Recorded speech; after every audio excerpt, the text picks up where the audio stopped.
But you could call me the can man, because anybody can. Boxing fans, boxingvoice.com, Victor Salazar here with the new WBU America's Champion, World Kid Sadam Ali. Tell us about your performance tonight. Oh, I felt I did good. I felt I had everybody entertained and excited in the crowd. A lot of people came to support me. I appreciate that. There was a little ring rust because the last time I fought was September, and also I was fighting a southpaw that was awkward, so it threw me off. But hey, in pro boxing, you got to be able to fight all kinds of fighters, all different types of styles. If you want to be a champion, you got to be able to maneuver around everything. And I felt I did good, and I'm happy about everything that's going on. My promotions, first main event, my first WBU belt, and I'm excited. I'm just going to keep climbing the ladder and continue and keep going towards success. Now, I asked your manager this. I mean, you were pretty much dominating every round. I think you won probably every round on the scorecards. The guy you fought maybe wasn't on your level talent-wise. Were you just trying to get rounds in because maybe you could have stopped him a little earlier? Tell us why it went as far as it did. I was definitely did want some rounds in, but I wasn't stopping, not trying to take him out. I was just being cautious.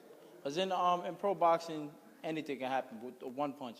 And as you can see, that guy was trying to land that one punch. Even though I don't believe he's on my level, but nobody has to be on your level to catch you with that one punch. You've seen it happen before. You've seen pro prospects coming up and get caught with that one shot, and they have a loss in their record. And when I'm in the ring, I think about that.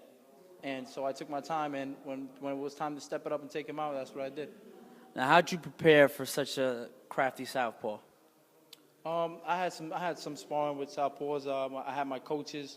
They were giving me pads as a southpaw, so I would maneuver around them and pick up on that. And just being in the ring, you got to be smart. You got to pick up on things. If something's not working, do something else. Now, in the 8th round, you obviously had him on the canvas a few times. Tell us about those knockouts and how they come about. Well, he was trying to survive. He was falling off balance a lot. Sometimes he'll fall and I wouldn't hit him, and that would give him some rest. But I got right back on him. I dropped him a couple of times, and until he couldn't get up anymore. Now, this was obviously a pro Sadam Ali crowd. I mean, everything you landed, everyone was going crazy. Yeah. Does that play into your head when you're out there, hearing the crowd just pushing you, just saying your name? Like, how does that feel when you're out there? Well, it's definitely a good thing. It makes you want to shine, and it could also backfire on somebody. When you hear people screaming for you, and you're running in to try to get them, you can get caught with a shot.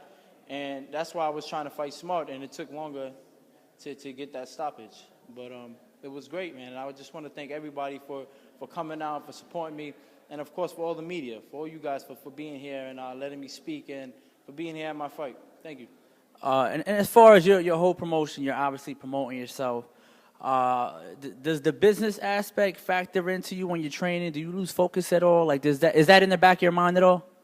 Nope. Like I said, I have a good team behind me, and I don't lose focus because I have the right team behind me, and they tell me to stay focused. They make sure they stay on me and not to worry about what's going on, even though I'm there and I'm aware of what's going on, but just focus on my training, and that's what I did, and everything's good. Now, you're 15-0 after this fight.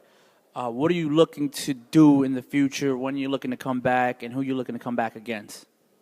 Well, I got this WBU belt, and I do got to defend it, right? So we'll see what happens. I don't have any names or anybody to pick out. This is my career. I'm moving at my pace, and when the time comes, I will step up. And I'm just excited and ready to go. Now, would you consider your performance tonight satisfying? Well, to me, honestly, it's satisfying. It can be satisfying to some people, but I'm not always satisfied with my performances unless it's almost perfect to me. I felt I did what I had to do, but I felt I could have did better. Nobody's perfect, and you always got to go back to the gym and work on things, and I'm definitely going to go back and work on some things. Now, obviously, you're coming off a long layoff. Do you feel a performance like this would have played well into some of the better competition at welterweight? You mean, like if you were facing a different type of fighter, a little more skillful, maybe someone on your level or a little bit above your level? Honestly, I probably would have been probably easier for me, because if they're not as awkward as this guy, southpaw, him being awkward, and if I didn't have the layoff I had, I would have been okay. And when I step up against good guys, my game steps up even higher. So in the future, it could be all talk, but you'll see when it comes. We'll see what happens. So you're looking to stay at 147 right now? As of right now, I'm comfortable at 147, and I'll be there for now. But if I get bigger, my bones get bigger, then, hey, I got to move up. But as of right now, I see myself at 47. Now, as far as this whole self-promotion thing, it's obviously working out. You had a packed house here. When the big names come calling again, are you going to do like a co-promotion? Like, what are you looking to do, like if a top rank, a Golden Boy or something like that came around? Yeah, definitely. We can do it. If everything is right, we can do a co-promotions. If it benefits me and it benefits them, I love to work with certain type of people. And just like our Golden Boys coming to the Barclays Center, that'll be great for me to fight over there one day. But hey, God has a plan for me, and we'll see what happens. Now I have a few more questions. As far as you know, your faith is, you know, your Muslim religion, so it's obviously interferes. Well, it doesn't interfere, but you have to build your own schedule around that. So I'm sure you're not coming back soon with Ramadan coming around. Well, that's the tough part with the Ramadan and fasting. It's very hard, but I pull it off. Sometimes I try to train after I fast. After I break my fast and I can eat a drink, I wait a little bit and I go train. So I train at night, so which is hard. But if I feel strong during Ramadan, then maybe I would fight. But if I don't, it won't kill me to wait a little bit. So whenever Ramadan is, I'll try to fight at least a month after. You know? Now, with the Barclays Center opening up soon, obviously Paulie's going to have that date in October. Would that be too soon for you to return to jump on that card? You said October? That's the rumor. October, he's coming back. Well, congratulating Paulie for being the champ. He's amazing. He's a good friend. And October, no, that's not soon at all. It's not, I honestly plan on getting another fight sometime at the end of August or maybe early September. So it wouldn't be too early for me. I mean, if everything works out, it works out. All right, well, we appreciate your time. Now is your time to say something to the fans. Shout out your social media. Do what you got to do. Yeah, well, to the fans, I appreciate everybody. I'm the World Kid Ali. I want to be loved by the world. And my Twitter is @RealWorldKidAli. That's @RealWorldKidAli. And my Facebook is www.facebook.com/worldkid. And my website is www.sadamali.com. You can go on there to get any information, watch some videos. And I just want to thank everybody for being there and supporting me. You'll see a lot more of me in the future. Thank you.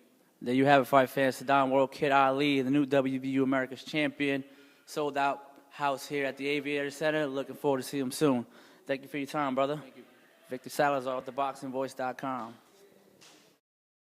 Impetuous, my defense is impregnable, and I'm just ferocious. I want your heart, I want to eat his children. Praise be to Allah. Incredible. You never give me a fair shake. HBO needs to fire you. You don't know shit about boxing.